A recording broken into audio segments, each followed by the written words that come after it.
From the Library of Congress in Washington, D.C.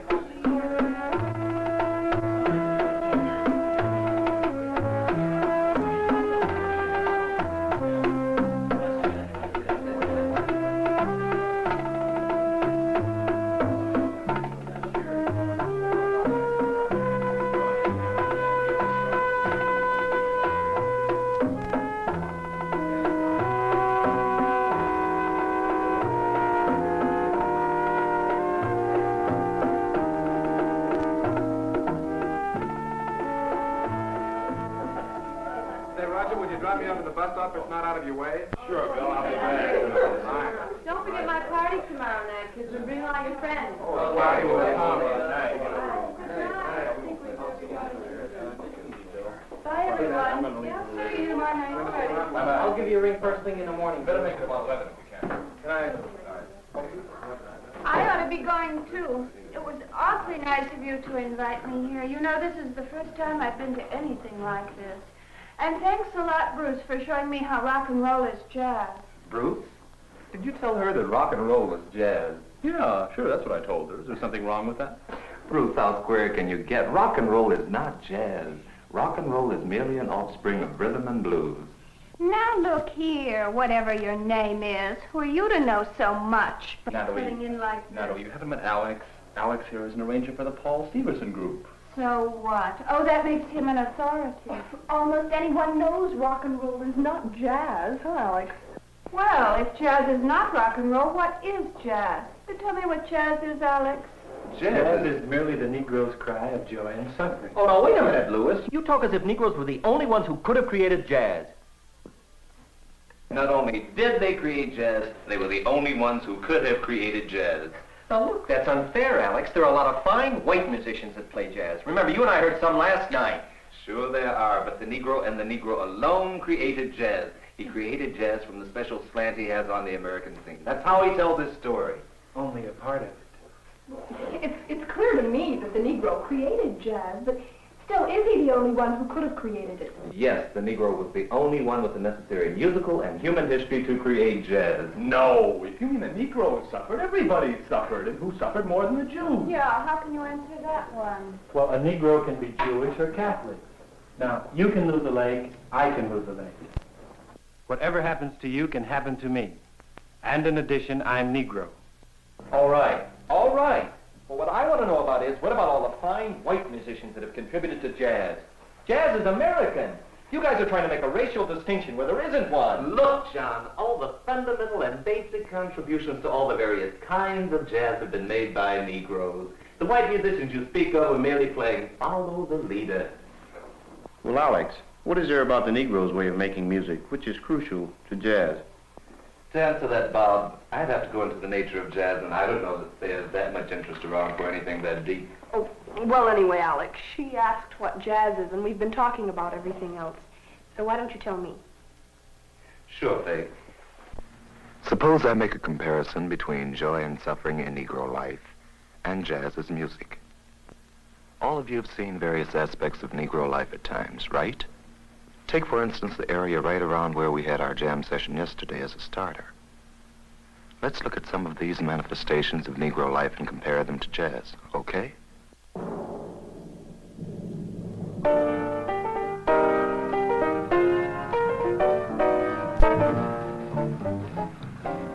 As Lewis put it a moment ago, a Negro is potentially capable of experiencing everything that all Americans experience, plus Negroes undergo the hazard of being Negro.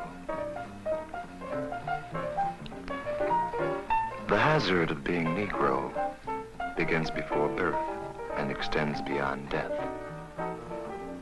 The difficulty in being Negro resides in being able to accept all the hazards of being Negro and simultaneously to triumph over these hazards. jazz is the musical expression of the triumph of the Negro spirit.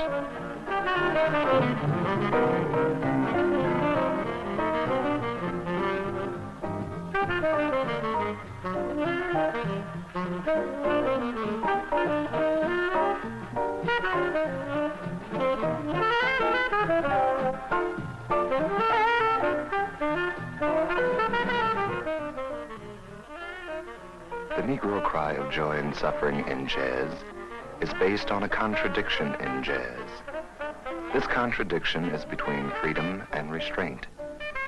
Let's start with restraint in jazz.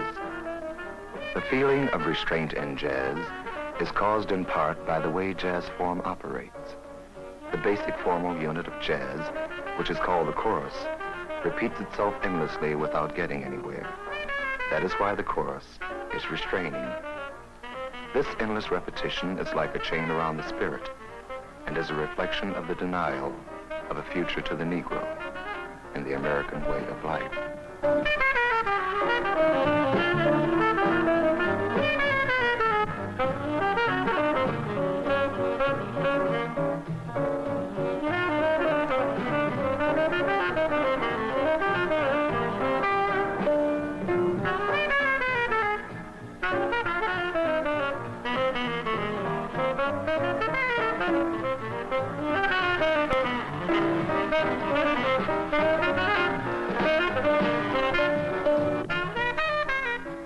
Another restraining factor in jazz are the changes.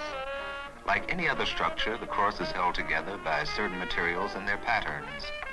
These materials and their patterns are termed harmonies. The jazzman calls them changes.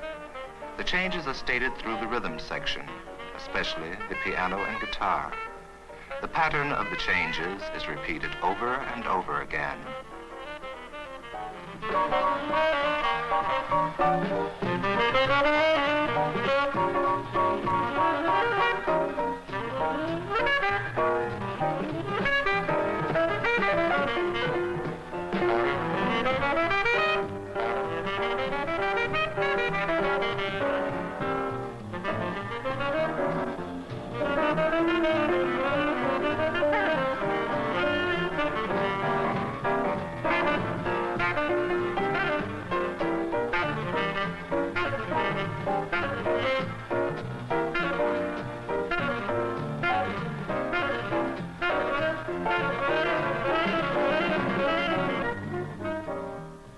Restraining elements in jazz are the form and the changes.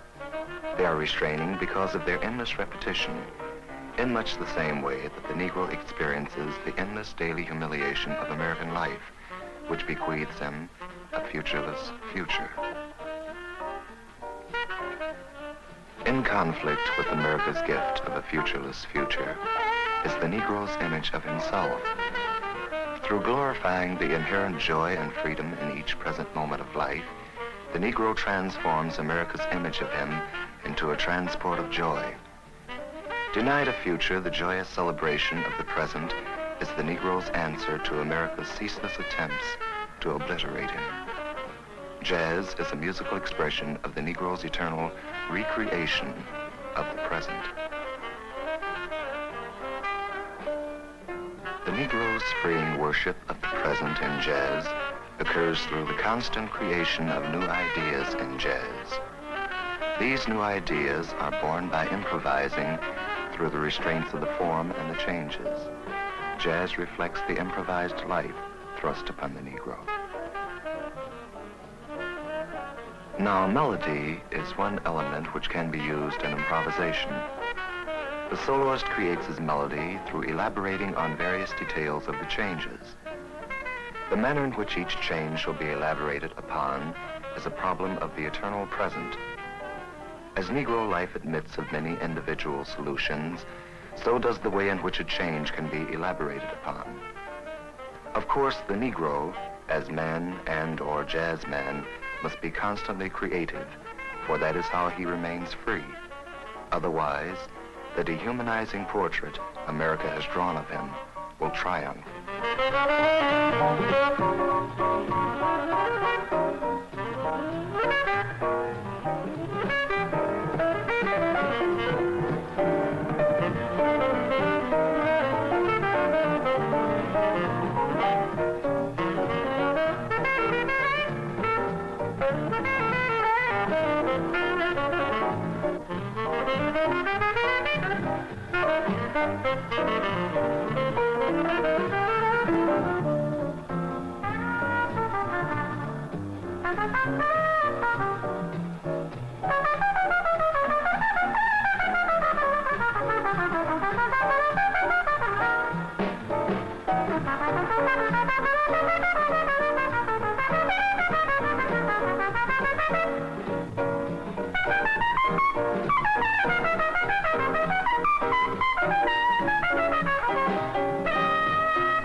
For the Negro, each present moment must be electric, full of meaning and seething with life.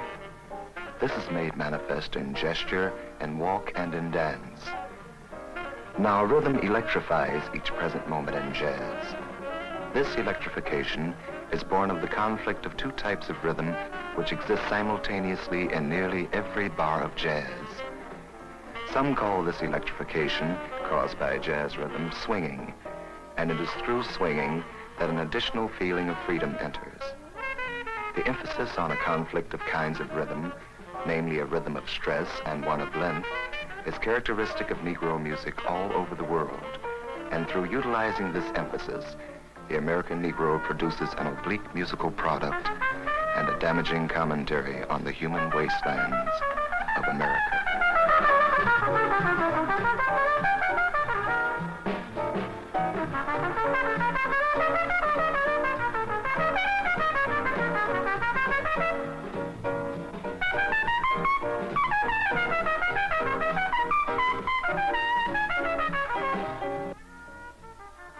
Through melodic improvisation and the ever-present contradiction in rhythm, the Negro makes an art form that insists on the deification of the present, and which, among other things, is an unconscious holding action until he is also master of his future. Melodic improvisation and rhythmic conflict are the joyful, freeing, and present-oriented aspects of jazz, while form and the changes are the suffering, restraining, and futureless aspects of jazz. Negro life, in addition to its struggle to become, also has its characteristic atmosphere, color, and sensuality. In jazz, this is reflected by the sonority of the music. The jazzman substitutes the word sound for sonority. Think of the sound of much Negro music compared to Negro life.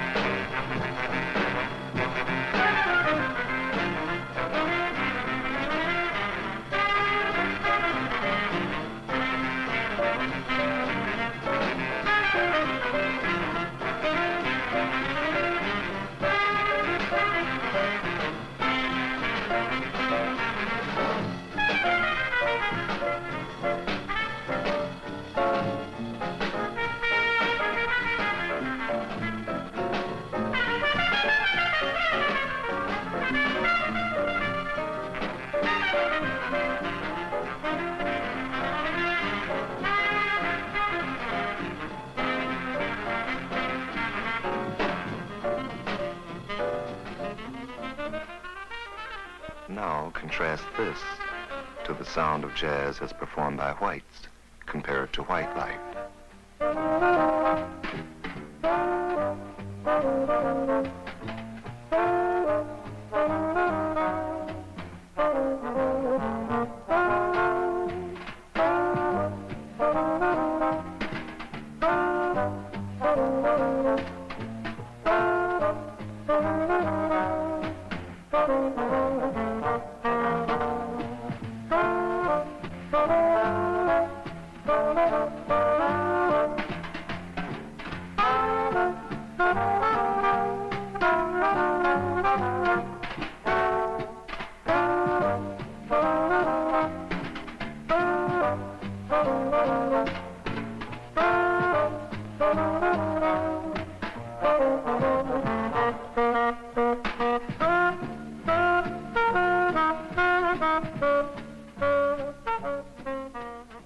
Negro life, then, as created through jazz, is a contradiction between worship of the present, freedom and joy, and the realization of the futureless future, restraint and suffering, which the American way of life has bestowed upon the Negro.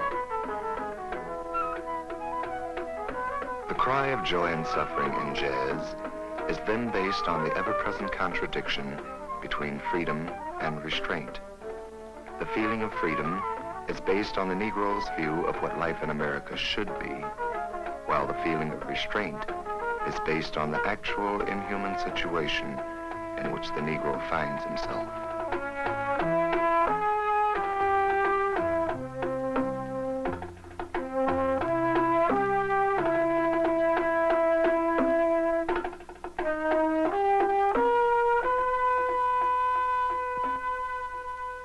I think that boils down for you what jazz is. It sure does.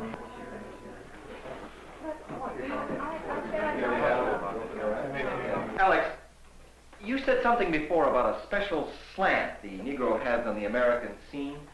Now, I don't see why Negroes see things differently than anybody else.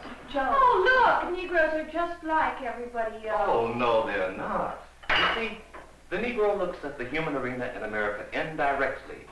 He views America with a special clarity and penetration. He can do this because he's grown up in a corner and made the most of it. So he suffered, but why put him in a corner? I didn't put him there. Don't you know who put him there? He's there because of the outrageous savagery of you white Americans. You act as if we're not human. Are you human? The Negro is the only human American.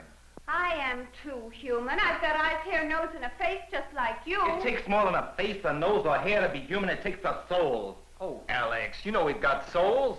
If Americans had souls, they wouldn't have tried to take ours away from us. And they're still trying to take them away. Take away your souls? How? You wiped out our past. We have no yesterday to look back on. With slavery, you wiped out our today, and the present day savagery is intended to deprive us of our tomorrow. If America had her way, time would vanish for the Negro. Well, then how does the Negro survive? Through spirituals, through the blues, then through jazz, we made a memory of our past and a promise of all to come. Then the history of jazz is the story of the fantastic ingenuity of the Negro in America. Yes, that's the part of the incredible genius of the Negro. Well, come on over here and tell us about the history of jazz, Alex.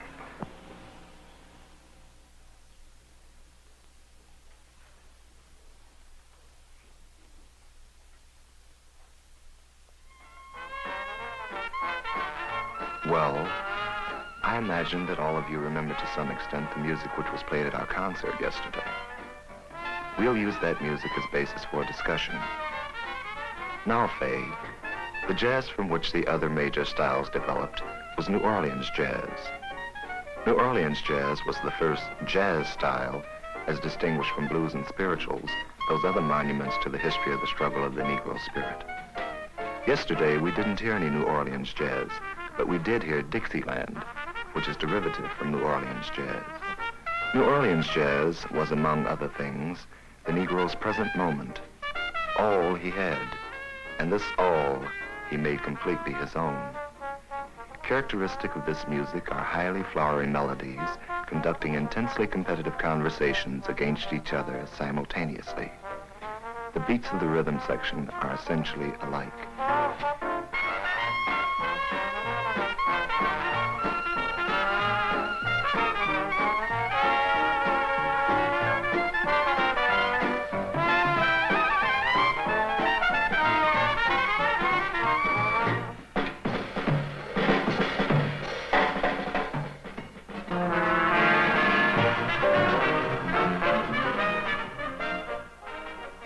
Years later, after many Negroes had left the inhuman South and migrated to the more cleverly inhuman North, their problem, among others, was how to retain their identity through the restraints of city living, mechanized and brutalizing jobs, and fragmented families.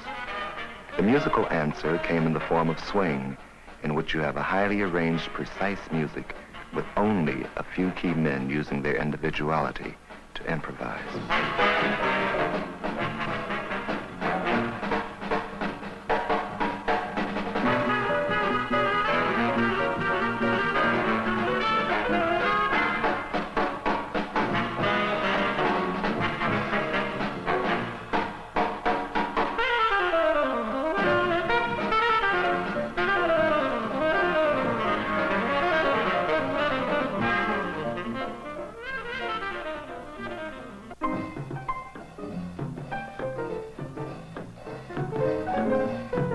In the early 40s, Charlie Parker, Dizzy Gillespie, and Thelonious Monk introduced bebop. Emphasis focused on long, snake-like melodies, small instrumental combinations, and changes or harmonies derived from Debussy and Ravel.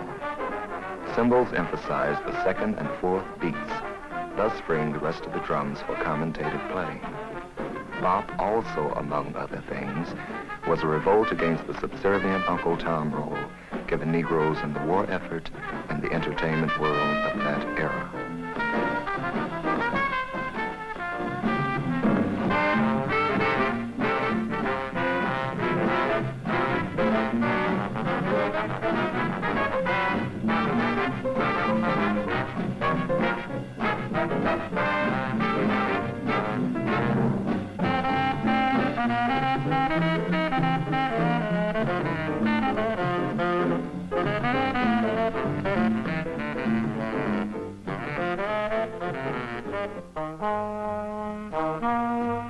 Cool jazz emphasized thin, soft sounds and a highly arranged music using many devices from serious music of past days. The soloists based their styles to a great extent on stars of the Count Basie band of the swing era, especially Lester Prez Young. Cool jazz has been called by some an attempt to remove the Negro influence from jazz, because jazz is the one element in American life where whites must be humble to Negroes.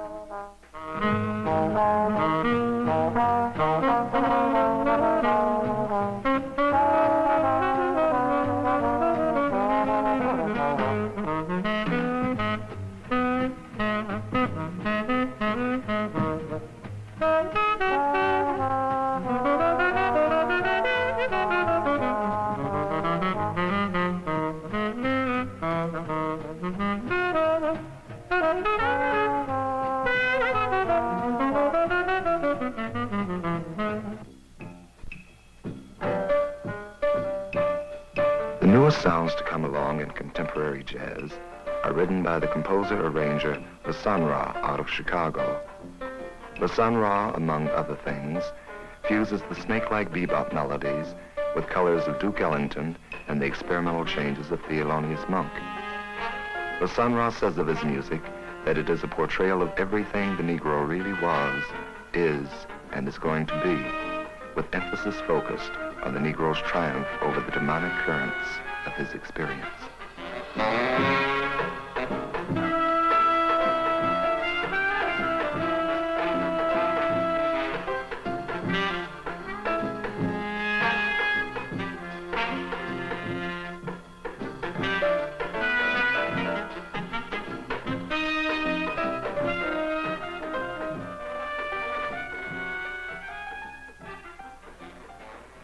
And briefly, that is the history of jazz till now. Well, you know, I'm interested in what's going to happen to jazz. John, aren't you? Yes, but... Alex, I've been thinking about something you said before. What's that, John? Well, look. Granted that the Negro is the fountainhead of jazz, isn't it possible that a white can be just as basic to jazz as a Negro? That's a fair question. Yes, it could be possible, but possible only when the whites have paid the price in suffering to be the Negro's equal. But we are your equal. What are you talking about? But you're not our equals in suffering. People just don't go out searching for suffering. How will we ever be your equals? Well, the first step will be to accept the Negro's tragic experience with reverence and humbleness. But we're individuals. We've got our own way to go. And that way is leading America nowhere but to death and doom. But the Negro's way of looking at life is offering hope to everybody. Certainly. Jazz is telling everybody's story. Why can't you accept it? Oh, wait a minute. That's outrageous. Outrageous, my eye. This joy and suffering in jazz has cut across many differences in people and has won many friends for us overseas. They really go wild over it in Europe, Asia, and South America. Do they? Do they now? I don't know about that. Then you must be pretty dumb. You know, it seems to me that jazz and the Negro could win friends for this country more readily than the other things we're doing in the Cold War. Now, how can you be so illogical, Faye? Foreign policy is one thing. Jazz is another. But she's right, because people in foreign countries sense the warmth and beauty in American Negroes and jazz, while they distrust white Americans. I don't see it. But anyway, Faye said something earlier about being interested in what's going to happen to jazz. Would you tell me, Alex? Yes, jazz is dead.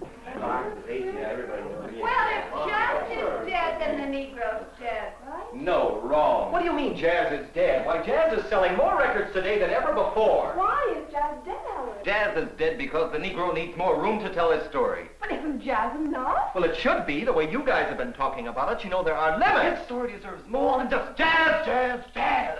Jazz, for all its power, beauty, and world dominance, is too limiting. It's a genteel slavery. Slavery was over in 1863. Why must you guys always keep crying the blues? Look, I'm sick and tired of hearing Negroes accused of crying the blues.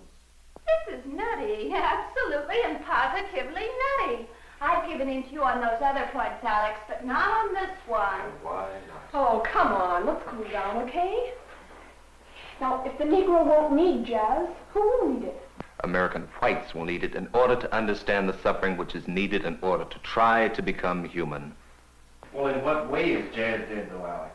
Let me clarify. The jazz body is dead, but the spirit of jazz is alive. But why is the body dead? The body is dead because inherently the material of jazz does not allow for further growth. Well, what are these inherent reasons for the death of the jazz body? The inherent reasons for the death of jazz center around the restraining elements of jazz. The restraining elements of jazz are the form and the changes. If any attempts are made to develop the form and or the changes, the swing or the spirit of jazz is lost. Since the jazz body cannot grow, it can only repeat itself. In so doing, it is stagnant. In so doing, it is dead. The three reasons for the death of the jazz body are: 1, the changes cannot evolve and retain the form. 2, the form cannot evolve and retain the swing. And 3, both the changes and the form cannot evolve simultaneously and have jazz. In all three alternatives, we have no growth in jazz, and that is what I mean by the death of the jazz body. Jazz cannot grow because it was not meant to grow. Its dead body stands as a monument to the Negro, who was supposed to die in the American scheme of things. Any attempts to develop the form or changes of jazz gives us only a circular seesaw. A circular seesaw which leads America or the Negro nowhere.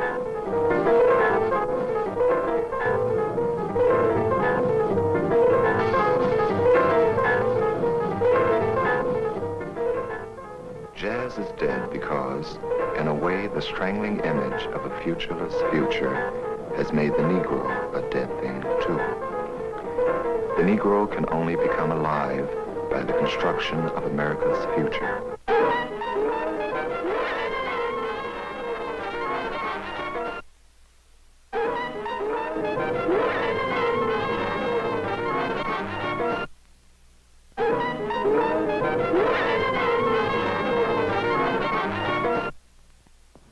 Jazz is dead because the restraints and suffering of American life on the Negro have to die.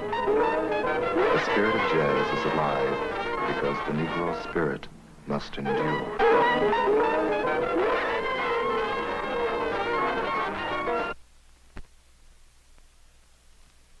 Look, Alex, you're sounding ridiculous. Jazz can be further developed. Look what's happening to cool jazz. I should think so. I mean, things can always change. No, jazz has had it. No new growth can occur in jazz. Anything which happens now will be a variation on something old. The body is dead, but the spirit of jazz is here for a long time, just like the Negro. Fee, fi, fo, fa. But I just don't see it. What will follow jazz? Eeny, meeny, miny, mo. That depends upon what the Negro does with the spirit of jazz. Jazz is merely a faint glimpse of something with colossal power which is arising. Alex, are you saying that the Negro will remake present-day serious music? Yes, the spirit of jazz will remake serious music, but the sounds of jazz will not be used. Oh, that's nonsense. Now, don't tell me that such a revolution would be based upon the spirit of jazz. You guys are too far out for me. It's insane, really insane. Well, so the Negro does all this, whatever you say it is. I don't see how it concerns us. Because the Negro controls America's destiny. What do you mean, our destiny? He can't control America's destiny. But he can. You see, the Negro is their conscience if they have a conscience. And if they don't, they're less than human. What? What's happening here? What's this, a Mau meeting? I thought this was a jazz club. This is nothing but black chauvinism. It's black Americanism. I shudder when I think of the terrible burden the Negro has in trying to teach American whites how to become human. After all, we're not boasting, we're merely laying down the facts. And you may as well accept them or disappear like a handful of smoke.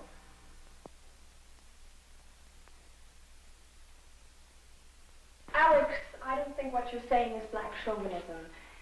And I think any American white who thinks he can judge the Negro that readily is just being awfully arrogant. Look, Alex, I don't know what to call this, but I wouldn't call it black chauvinism. Forget it. Like most American whites, she is to be pitied. Pitied. America's soul is an empty void. The most Americans can see in tomorrow's mirror is a Cadillac or deep freeze. Yes, or a man walking in outer space. Oh, my God. What's this got to do with jazz or the Negro, Alex? Simply this. America needs an immediate sense of values. It's borrowing from the Negro in language and dress and rock and roll and in jazz in order to fill this need. I don't think we're really wise enough to look to the Negro yet. Have we really looked at all, Alex? Not officially, not consciously, but with creeping reluctance, shame, and pathetic curiosity, America's beginning to look to the Negro for the answers to her problems. But what is the meaning of the death of jazz? The death of jazz is the first faint cry of the salvation of the Negro through the birth of a new way of life. Right, Alex. The salvation of the Negro and the rest of America. That is, if America can realize that the hope for America lies through the American Negro. Then America needs the Negro to teach us how to be American, right? And John, Fay, Natalie, and Bruce, where else does America's future image as a world power reside but in the dark soul of the Negro, whose salvation has now become in the world's watching eyes the vindication of America's posture.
This has been a presentation of the Library of Congress.